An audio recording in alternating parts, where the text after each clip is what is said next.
I apply that to members of all different backgrounds. You know, and then understanding them and really understanding who I'm talking to even before they even open their mouth.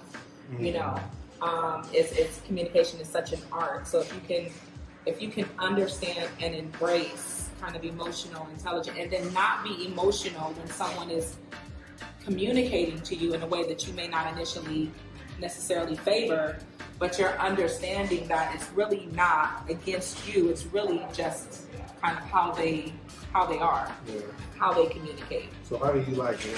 How about you though? Like when some rubs you the wrong way, right? What kind of process do you take yourself through? You know, like, I mean, because I understand, you know, we have to be, with emotional intelligence, there's two parts, right? So it's managing our own emotions, and then being able to skillfully respond to emotions of others. What insecurities are they tapping into within Tamearra that's making me want to be angry, you know?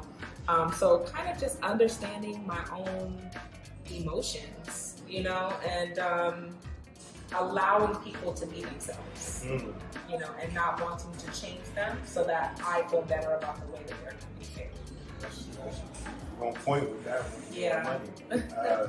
Would you agree that a lot of people miss that nugget right there? Absolutely.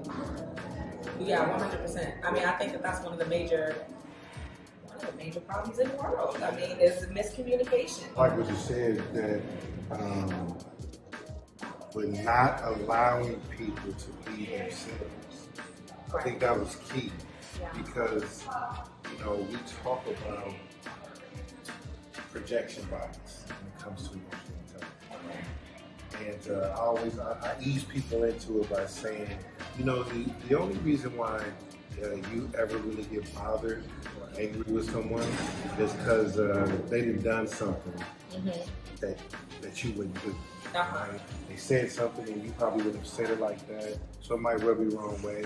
They've done something in a way that doesn't align with how you would do it, so you usually get a little irritated, right? And so it's called projection bias, because you're biased about how you feel about how this should be handled, and you're projecting onto them, and when they reject it, it's a problem. That's when you take it personal, because they didn't shout it back to you like, nah, that ain't son, that ain't me. And then you can't understand it because you missed the part that you just said. We have to allow people to be who they are, whether we agree, like it or not, and then we got to make the adjustment of you know, how much we're going to engage now that we know whatever this thing is. But the EI part of it is that not getting mad at the people that you don't fool with no more because you're online. But most people take it personal and think there's something wrong about it, but it's just not a good vibe, and that's okay. So we need to either minimize our contact, right?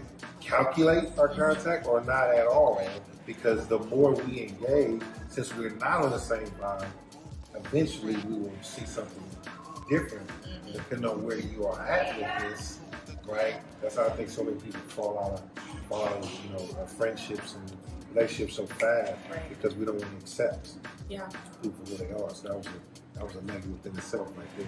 Absolutely.